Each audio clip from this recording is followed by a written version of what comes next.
সবশেষে আমাদের ব্যক্তি হিসেবে, নাগরিক হিসেবে আমাদের ন্যূনতম অধিকারের বাঁচার কি দশা, সবকিছু পেঁয়াজের খোসা যেভাবে ছাড়িয়ে ছাড়িয়ে সামনে আসে, সব আমাদের সামনে চলে আসছে।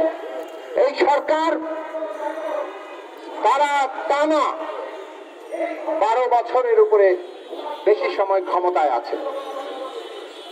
12 বছর ধরে তারা কি কি করেছেন, এক স্বাস্থ্য মন্ত্রণালয়ের কর্মকাণ্ড, তার সব দুর্নীতি দেখেই আমরা পরিষ্কার ভাবে বুঝতে পারি। এমনকি 12 বছরের দরকার নাই, এই যে বিশ্বব্যাপী যখন একটা মহামারী চলছে, সেই মহামারীতে বাংলাদেশে আক্রান্ত, এবং মহামারীতে যখন আমাদের মানুষের জীবন বাঁচানোর জন্য সকলে মিলে, এমনকি চোর ডাকাতরাও মানুষের জীবন বাঁচানোর জন্য যখন নিজেদের চুরি ডাকাতি কিছুটা বন্ধ করে হলেও কিছু ভূমিকা নেয়।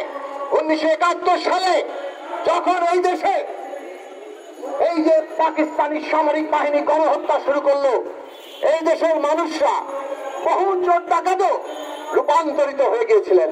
মুক্তিযুদ্ধের যে বিশাল স্রোত, মহাসিন্ধুর কল্লোল, তাদের ফেসে গিয়ে তারাও দেশের পক্ষে তখন ভূমিকা রেখেছিলেন। আজকে বাংলাদেশের পরিস্থিতি সেই রকমই। ভারতে কিভাবে করোনা দুর্গত অবস্থা হয়েছে, লক্ষ লক্ষ মানুষ মৃত্যুর শিকারে পরিণত হচ্ছেন, আজকে বাংলাদেশেও সেই ভারতীয় ভেরিয়েন্ট ঢুকে গেছে। আমাদের সামনে কি ভবিষ্যৎ অপেক্ষা করছে আমরা জানি না। এইরকম মুহূর্তে দেশে যারা চুরি ডাকাতি করেন, রাষ্ট্র ক্ষমতা ব্যবহার করে, তারাও একটু সংযত হবেন। নিজেদের জীবনও যেখানে হুমকির মুখে, তারা কিছুটা হলেও তাদের সংযম দেখাবেন, এইটা হয়তো মানুষ আশা করেছিল, কিন্তু এদের কাছ থেকে সে আশায় ঘুরে বালি। বাংলাদেশে দুর্নীতির মচ্ছব লাগিয়েছেন এই স্বাস্থ্য মন্ত্রণালয়, যখন বাংলাদেশ এবং সারা বিশ্ব করোনার মহামারীতে আক্রান্ত এবং বাংলাদেশের জনগণ বিরাট একটা স্বাস্থ্য ঝুঁকির মুখে। এই স্বাস্থ্যের সময়কালে রোজিনা ইসলাম, যিনি প্রথম আলোর একজন জ্যেষ্ঠ রিপোর্টার, প্রতিবেদক, তাকে স্বাস্থ্য বিষয়ে রিপোর্ট করার জন্য দায়িত্ব দেওয়া হয়েছিল। তিনি অন্যান্য বিষয়ে রিপোর্ট করতেন, সাধারণত স্বাস্থ্য বিষয়ে তিনি রিপোর্ট করার দায়িত্ব পাওয়ার পরে এই করোনা কালে বেশ কিছু রিপোর্ট তিনি করেছেন। তার মধ্যে আপনারা জানেন, চাঞ্চল্যকর রিপোর্ট হচ্ছে মন্ত্রী অফিস করেন না। চাঞ্চল্যকর রিপোর্ট হচ্ছে এই করোনা কালে 10টি হাসপাতাল তারা করেছেন ডেডিকেটেড করোনা হাসপাতাল। তার মধ্যে 375 কোটি টাকা তারা জিনিসপত্র কেনার জন্য লুটপাট করেছেন। এই করোনা কালে হাসপাতাল বানিয়েছিলেন যেটাকে তারা বলছেন ফিল্ড হাসপাতাল, আইসোলেশন সেন্টার। রাতারাতি হাসপাতাল গায়েব হয়ে গেল, ফিল্ড হাসপাতাল গায়েব হয়ে গেল। মহাখালীতে 11 কোটি টাকা দিয়ে যে হাসপাতাল বানানো হয়েছে সেটা ফেলে রেখে আবার নতুন করে ক্রয় আদেশ দিয়ে পাশে একটা হাসপাতাল করা হলো। এইভাবে একের পর এক দুর্নীতি। এই করোনা কালে 1800 লোকের নিয়োগ দিয়ে যে ভয়াবহ দুর্নীতি করা হয়েছে, 15-20 লাখ টাকায় প্রশ্নপত্র বিক্রি করে দিয়ে এক একজন 80তে 79 নম্বর পেয়েছেন এবং তারা সেইভাবে নিয়োগের জায়গা করছিলেন, সেটা ফাঁস করে দেওয়া হয়েছে। এইভাবে একের পর এক দুর্নীতি। কেবল তাই নয়, যে দুর্নীতি তিনিও ফাঁস করতে পারেন নাই, এই দুর্নীতি এখন ফাঁস হয়ে গেছে। আমরা সোশ্যাল মিডিয়াতে দেখলাম আওয়ামী লীগের পক্ষের লোকরাই লিখছেন, যারা গ্রাম গোয়েন্দা সংস্থা থেকে খবরাখবর পান, মাঝে মধ্যেই তারা লেখেন এইসব, যে ভ্যাকসিনকো কোম্পানির মাধ্যমে সিরাম ইনস্টিটিউট থেকে যে ভ্যাকসিন আনা হচ্ছে, অ্যাস্ট্রাজেনেকার ভ্যাকসিন, সেই ভ্যাকসিন উৎপাদন, ভ্যাকসিনের যে ক্রয় চুক্তি, সেই চুক্তিতে নাকি লেখা আছে এই ক্রয় চুক্তি চলাকালীন সময়ে অন্য কোন উৎস থেকে বাংলাদেশ ভ্যাকসিন ক্রয় করতে পারবে না। এটা আগে কোন সংবাদ মাধ্যমে আসেনি, এখন সোশ্যাল মিডিয়াতে আওয়ামী লীগের পক্ষের ওকালতকারীরা তারা লিখছেন, এই তথ্য যদি সঠিক হয়ে থাকে, একটা দেশদ্রোহিতার কাজ করেছে এই সরকার। তারা যদি এই ধরনের চুক্তিতে এইরকম বিধান রেখে থাকে, একটু কিছুদিন আগে পররাষ্ট্রমন্ত্রী বলেছেন ভ্যাকসিন কই নাকি, তাদের নিজেদের ব্যবসায়িক মনোপলি ব্যবসা একচেটিয়া ব্যবসার স্বার্থে এই সেরাম ইনস্টিটিউটের থেকে ভ্যাকসিন কিনতে হবে, অন্য কোনো উৎস থেকে ভ্যাকসিন কেনা যাবে না, সেই রকম একটি প্রভাব খাটানোর কাজ করেছে। আমরা তখন বলেছিলাম এটা তো ভয়াবহ ব্যাপার। সরকারের পররাষ্ট্রমন্ত্রী খোদ প্রধানমন্ত্রীর শিল্প উপদেষ্টার বিরুদ্ধে কথা বলছেন যে তিনি ভ্যাকসিন কিনে এনেছেন, তিনি ব্যবসা করবেন, তার প্রতিষ্ঠান ব্যবসা প্রতিষ্ঠান, আমাদের কোনো আপত্তি নেই, আমরা সেখানে স্বচ্ছতা চাইব। কিন্তু তিনি তার একচেটিয়া ব্যবসার স্বার্থে মহামারী কালে ভ্যাকসিন পায় অন্য কোনো উৎস থেকে ভ্যাকসিন কেনা যাবে না, এইরকম যদি প্রভাব খাটিয়ে সরকারকে এই কাজে বাধ্য করতে পারে, তার মানে প্রায় যতটা না সালমানের রহমানের তার চাইতে বেশি প্রধানমন্ত্রী শেখ হাসিনার, তার কারণে এই নীতি গৃহীত হয়েছে। আর আজকে আমরা সোশ্যাল মিডিয়াতে আলোচনা দেখছি যে ভ্যাকসিনদের সাথে নাকি চুক্তি হয়েছিল এবং এই ধরনের প্রায় চুক্তিতে নাকি লেখা ছিল যে এর মধ্যে অন্য কোনো উৎস থেকে বাংলাদেশ ভ্যাকসিন সংগ্রহ করতে পারবে না। আমরা এই খবরের সত্যতা জানতে চাই, সরকারের কাছ থেকে ব্যাখ্যা চাই, অবিলম্বে এই ধরনের তথ্যের আপনাদের পরিষ্কার ব্যাখ্যা দিতে হবে। যদি ব্যাখ্যা না দেন এবং এই চুক্তিপত্র প্রকাশ না করেন তাহলে আমরা বুঝে নেব যে আপনারা এই ধরনের কাজ করছেন এবং এই মহাকারী কালে কোভিড ঠেকানোর জন্য দেশদ্রোহীর ভূমিকায় আজকে অবতীর্ণ হয়েছেন, বাংলাদেশের মানুষকে বিপদে ফেলে। এখন সেরাম ভ্যাকসিন দিতে পারছে না, এখন আপনারা চীনের কাছে যাচ্ছেন, রাশিয়ার কাছে যাচ্ছেন, আমেরিকা থেকে সংগ্রহ করার চেষ্টা করছেন।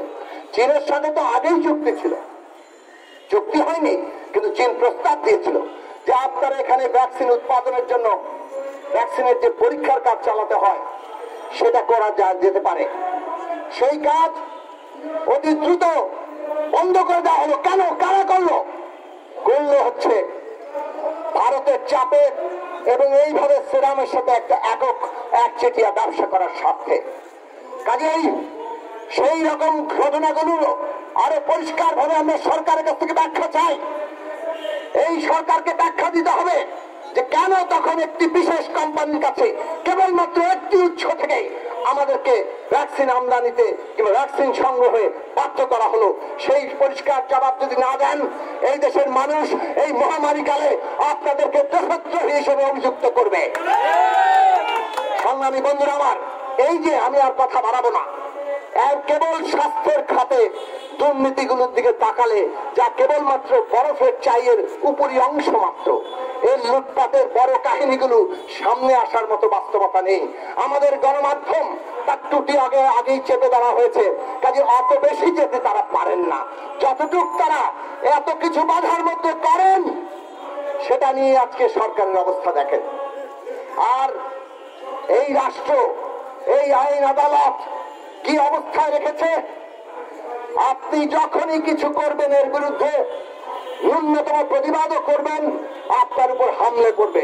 একটি সরকার 12 বছরের উপরে ক্ষমতায় আছে, 2500-এর উপরে বেশি লোককে ক্রস ফায়ার করেছে, শত শত লোককে গুম করেছে, তারা গুলি করে হত্যা করেছে, তারা আহত করেছে, গ্রেফতার করেছে, জেলে নিয়ে মেরেছে। মুস্তাক আহমেদের পরে গতকালকে কিংবা তার আগের দিন হেফাজত নেতা ইকবাল হোসেন, এইভাবে কারা হেফাজতে কিংবা পুলিশি হেফাজতে হত্যাকাণ্ড, আর এখন কোয়ারেন্টাইনে পুলিশের হেফাজতে নারীর উপর ধর্ষণ। এই হচ্ছে এই রাষ্ট্র আর আইনের অবস্থা। আর আপনাকে ধরে নিয়ে যাবে রাতের আধারে, 2 দিন 3 দিন খবর পাওয়া যাবে না, কোন কোন ক্ষেত্রে 2-3 মাস খবর পাওয়া যাবে না, কোন কোন সময় আপনি আর কখনোই ফেরত আসবেন না। যদি 2-3 মাস পর কাউকে পাওয়া যায়, বিভিন্ন রাস্তাঘাটে তারা বিড়বিড় করতে থাকেন, এমন অবস্থা তাদের তৈরি করা হয় যাতে কথাই না বলতে পারে। তারপর তাদেরকে আদালতে নেওয়া হয়। নিম্ন আদালত কোন ক্ষেত্রেই জামিন দেন না।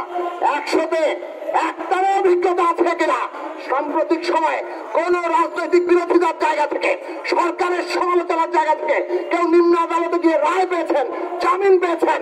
এইরকম জায়গা আমরা বলতে পারবো না। সমস্ত রায় যায় সরকারের পক্ষে এবং সরকার যাদেরকে জেলে আটকে রাখতে চায়। এমনিতে তো তারা জামিনই দেন না, জামিনের কাগজ পেতে আরো মাসখানেক জেল খাটিয়ে নেন। এই হচ্ছে আজকে বাস্তবতা। কাজেই এই রাষ্ট্র সরকার সাংবাদিক রোজিনা ইসলাম তাকেও ছাড় দেন নাই। সাংবাদিক সমাজ আজকে খেপেছেন, আজকে তারা মাঠে নেমেছেন। এই ঐক্য আমাদের আরো অনেক আগে দরকার ছিল। এই ঐক্য আপনারা যদি তৈরি করতে না পারেন, পরিণতি খুবই পরিষ্কার। কেননা সাংবাদিক রোজিনা ইসলামের সাথে কি করা হয়েছে এটা তো খুবই পরিষ্কার যে তার কাছে কিছুই নাই, তিনি তেমন কোনো কাগজ পান নাই। অতিরিক্ত সচিব পুলিশকে যে কাগজ তার কাছ থেকে উদ্ধার করা হয়েছে বলে দিয়েছেন, তার মধ্যে একটা আছে জেনেভার রাষ্ট্রদূতের একটা চাহিদাপত্র, আর এখানে দুইটা জিনিসপত্র সরঞ্জামাদি ক্রয়, স্বাস্থ্য সম্পর্কিত সরঞ্জামাদি ক্রয়ের একটা কেন্দ্রীয় ভান্ডারের চাহিদাপত্র, আর একটা মন্ত্রিসভার মিটিং এ উপস্থিত করার জন্য মন্ত্রণালয়ের একটা তাদের বাছাই। আর একটা আছে ভ্যাকসিন কিভাবে হবে তার আন্তঃ মন্ত্রণালয়ের নির্দেশনা ভ্যাকসিনেশন প্রোগ্রামের। কাজে এই চারটা যে নথি দেওয়া হয়েছে এর কোনটাই রাষ্ট্রীয় গুরুত্বপূর্ণ গোপনীয় কোন নথি নয়। অথচ স্বাস্থ্যমন্ত্রী, অথচ অতিরিক্ত সচিব সংবাদ সম্মেলন করে ঘোষণা দিচ্ছেন চীন আর রাশিয়ার সাথে ভ্যাকসিন ক্রয় সংক্রান্ত অতি গোপনীয় রাষ্ট্রীয় নথি নাকি রোজিনা ইসলাম চুরি করেছেন। এই হচ্ছে আজকে রাষ্ট্রের কর্মকর্তাদের অবস্থা। এইভাবে রাষ্ট্রের একজন মন্ত্রী, একজন অতিরিক্ত সচিব তারা প্রকাশ্যে সংবাদ সম্মেলনে সাংবাদিকদের কাছে মিথ্যা কথা বলেন। তারা জব্দ করা নথিতে এক অবস্থা থাকে আর তারা নিজেরা বক্তব্য দেন আরেকটা। কাজে রোজিনা ইসলাম থেকে যে কিছুই পাওয়া যায়নি সেটা খুব পরিষ্কার। কিন্তু রোজিনা ইসলামকে কেন তারপরেও এইভাবে আটকে রাখা হয়েছে, আগামীকালও জামিন পাওয়া যাবে কিনা খুবই সন্দেহের ব্যাপার। কিন্তু আটকে রাখার একটাই কারণ, সাংবাদিক সমাজকে বার্তা দেওয়া যে বাড়াবাড়ি করলে এত বিরাট নিয়ন্ত্রণ, এত নিয়ন্ত্রণ প্রায় গলা টিপে ধরা আমাদের সংবাদ মাধ্যম, সেইখানেও মাঝে মধ্যে যে টুকটাক সংবাদ বেরিয়ে আসে, রিপোর্ট বেরিয়ে আসে, সেটাও সরকারের এখন পায়ের তলার মাটি খসিয়ে দিয়েছে। ফলে তারা টলমল করছে। দুর্নীতির এক একটি খবর আসছে, তা থেকে মানুষ অনুধাবন করে ফেলেছেন কি ভয়াবহ অবস্থার মধ্যে তারা আছেন। সে কারণে তারা আমাদেরকে বার্তা দিতে চায় বাংলাদেশে আর কোন সাংবাদিকতা করা যাবে না। এরপরে সংবাদ কি? Press note. এরপরে সংবাদ কি? ওই জনগণের ট্যাক্সের পয়সায় ওরা যে বিজ্ঞাপন দেয় সেই সমস্ত বিজ্ঞাপন, এগুলি বাংলাদেশের নিউজ। এটাই আজকে সরকারের তাদের মনোবাঞ্ছা, তারা সেইটাই করতে চায়। আমরা সাংবাদিক সমাজের কাছে বলি, আমরা সমস্ত নাগরিকদের কাছে বলি, সম্মিলিত ভাবে যার যার অবস্থান থেকে যেমন তিনি ঐক্যবদ্ধভাবে লড়াই করার সময় এসে গেছে। সবকিছুই ধূলিসাৎ হয়ে যাবে, সবকিছুই ভেঙে পড়বে এই স্বৈরাচারের আমলে। কোন ব্যক্তির ন্যূনতম নাগরিক মর্যাদা থাকবে না, নাই। এবং সেই জায়গা থেকে যদি আমাদের রক্ষা করতে হয়, আজকে ভোটাধিকার প্রতিষ্ঠা করা ছাড়া অন্য কোনো ভাবে এই রাষ্ট্রের জবাবদিহিতা তৈরি করা যাবে না। সেই লড়াই চলবে, সেই লড়াই করার জন্য আমাদেরকে ঐক্যবদ্ধ হতে হবে। এবং রোজিনা ইসলামের যদি কালকে জামিন আমরা চাই, কিন্তু কেবল জামিন নয়, মামলা প্রত্যাহার করতে হবে। এই ডিজিটাল সিকিউরিটি অ্যাক্ট বাতিল করতে হবে। অফিসিয়াল সিক্রেটস অ্যাক্ট, যেটা আসলে ডিজিটাল সিকিউরিটি অ্যাক্টের অংশ, বাতিল করতে হবে। এবং সকল মিথ্যা মামলা যা দায়ের করা হয়েছে, এখানে অনেকে আছেন যারা এই ডিজিটাল সিকিউরিটি অ্যাক্টের মিথ্যা মামলা আসামি, প্রত্যেককে এই মিথ্যা মামলা প্রত্যাহার করতে হবে। এই লড়াই বাংলাদেশের গণতন্ত্র প্রতিষ্ঠান লড়াইয়ের প্রথম ধাপ। আসুন সম্মিলিতভাবে সেই লড়াইটা করি এবং আমরা সাফল্য অর্জন করি। আপনাদের সবাইকে ধন্যবাদ।